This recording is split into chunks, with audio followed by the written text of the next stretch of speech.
ያፌት ቢኒን አስገድሏል። በጣም ያሳዝናል። ቢኒ መሞት አልነበረበትም።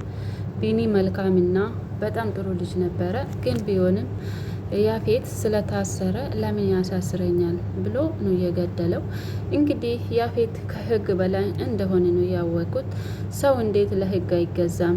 እስር ቤት ገብቶም ወደ ነው የወጣ። ቢኒ ግን በራስ መተማመን በአሁኑ ጊዜ እንግዲህ የዳኞቹ በብር ወይንም በሌላ ነገር አይገዛም። ስለዚህ ተዘጋጅ ለእስር ቤት ብሎ መጥሪያ ሰጠው። ያፌትም ደግሞ ዝቶበት ነበረ። አንተና ቤተሰብህን እጨርሳለሁ፣ አሁኑኑ ክሱን አንሳ ብሎ አስጠንቅቆ ነበረ። ቢኒ ግን በሱ ቤት ያፌት አልተፈታም ብሎ ለገኒም ለዳግም ይሄ የደስታ ምስራች ነግራቸው ነበረ። እነሱም በጣም ደስ ብላቸው ነበረ። ገኒ እንደው በደስታ እየተነሳች መሬት ሁላ ነው እየሳመችው። አሁን ልጄን ማግኘት እችላለሁ አይደለም ያፌት ከታሰረ ብላ ተዘጋጅቶ ከዳጊ ጋራ ወደ ኤፍራታ ጋር እየሄዱ እያለ ይሄ ነገር ሰሙ ማለት ነው። ብቻ እኔ እንደሚመስለኝ ቢኒ ያው መንገድ ላይ እየሄደ ነው። አምጡልኝ ያ ቢኒ መግደል አለብኝ እያለ እንግዲህ ታውቃላችሁ፣ የያፌት ሰራተኛ ወደ ኋላ የማይል ሰው ነው። ግደሉ ከተባለም መግደል ነው። አይታችኋል። እና መንገድ ላይ እየሄደ ቢኒ አንዱ አይቶ አንዱን መቶ እንትን ጣለው። አንዱ ደግሞ ከኋላ መቶ ነው አንገቱን የመታው። ለዛ ነው የወደቀው። ከወደቀ በኋላ ተሸክሞ ሲሄዱ አይቼዋለሁ። ብቻ እኔ እንደመስለኝ ያው አቤል ከዳጊና ከጽዮን በቀል አለው። ለዛ ይሆናል አሁን የድሮ እነሱ እጃቸውን ስላስገቡ እሱን ለመመለስ ይሆናል ብዬ አሰብኩኝ። ወይ ቢኒ ላይሞት ይችላል እና ብቻ ቢኒ ሞቷል ብሎ ለዳጊ ነግሯል። ዳጊ ደግሞ ለጽዮን ሲነግሩ ጽዮን ራሷን ሳተች። ዳጊን በጣም አዝኗል፣ አልቅሷል። አጎቴ እያለ ነው። እኔ እንጃ ብቻ ቢኒ የሞቴ አይመስለኝም። አቤል እንግዲህ ያደረገ ሁሉ ታውቃላችሁ፣ ጽዮን ላይ ያደረገው እንደገና ደግሞ ጽዮንን እጇ ለማስገባት ዳጊን ያስፈራረ ነገር አለ። እሱ ዳጊ ደግሞ ቅጂ ስላለ ለያፌት አሳልፈን እንሰጠዋለን ብሎ ስላስፈራሩም ይሄ ሊያደርገው ይችላል። ግን ቢኒ ተመቷል፣ በጣም ደም ፈሶታል፣ ብቻ ሞቷል ብሏል። እንግዲህ ጽዮንም በጣም ራሱን ሰታለች ስትሰማ። ምክንያቱም ጽዮንና ቢኒ በጣም እንደሚዋደዱ ታውቃላችሁ። አቤል ነው መሀላቸው ገብቶ የበጠበጣቸው። ብቻ ይቅርታ እንኳን ሳይባባሉ ቢኒ መሞት የለበትም ብዬ አስባለሁ። አቤል ግን መቼም ቢሆን ጽዮን የራሱን ማድረግ አይችልም። ምክንያቱም ጽዮን የምትወደው ቢኒና ቢኒ ብቻ ነበረ እና እንደዛ ነው። ይሄ ምስጢር እንኳን ሳያውቅ መሞት አልነበረበትም። ጽዮን ቢኒን በሌላ ወንድ አልቀየረችም፣ በአቤል አልቀየረችም። አቤል አስመስሎ ነው። ይሄ ስሰማ ቢኒ ከተረፈ እንግዲህ አይታወቅም። እንግዲህ እኔ እንደመስለኝ አቤል ያደረገ ብዬ አስባለሁ።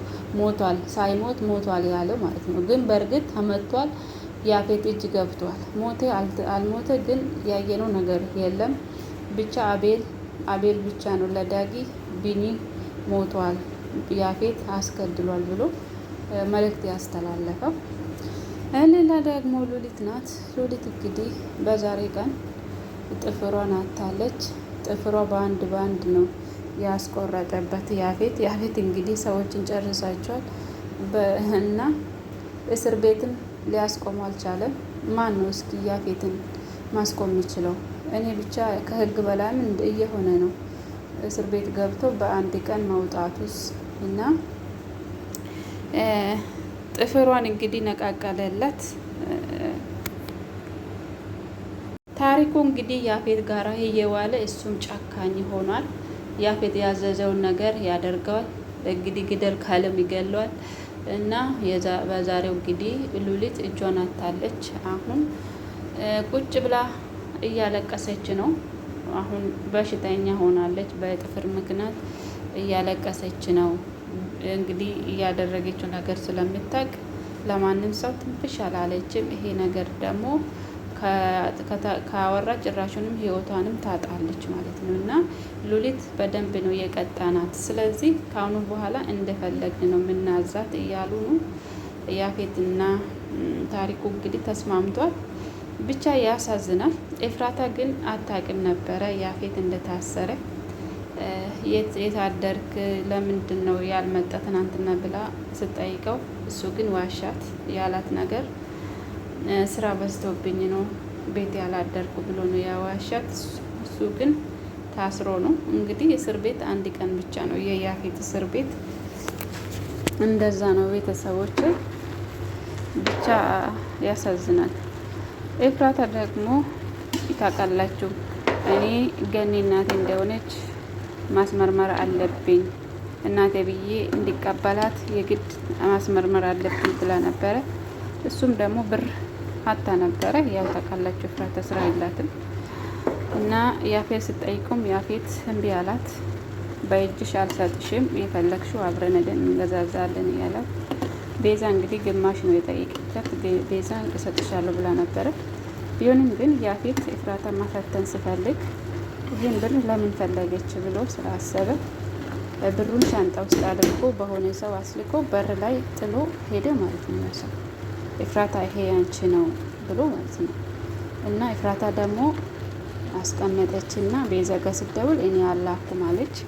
እሷ ደግሞ አስቀምጣ በቃ ይሄ ነገር እጥፍ ተደርጎ ስለተላከልኝ ከጠየቅኩ በላይ ቤዛን የጠየቅኩ በላይ እጥፍ አድርጎ ነው የተላከልኝ። እንደገና ደግሞ ያፌትን ስጠይቆ እንዲ ብሎኝ ነበረ እሱም አይደለም እና ይሄ ብር ማን ነው የላከ ብላ ግራ ተጋብታ ነበረ።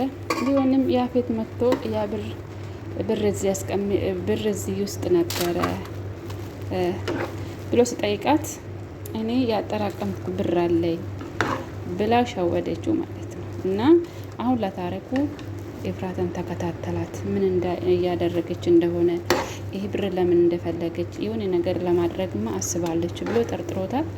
እንግዲህ ኤፍራታ ከታሪኩ የምታመልጥ ይሁን አይታወቅም። ያፌት እንግዲህ ኤፍራታ ይጠራጥራታል። እንደዛ ነው ቤተሰቦች።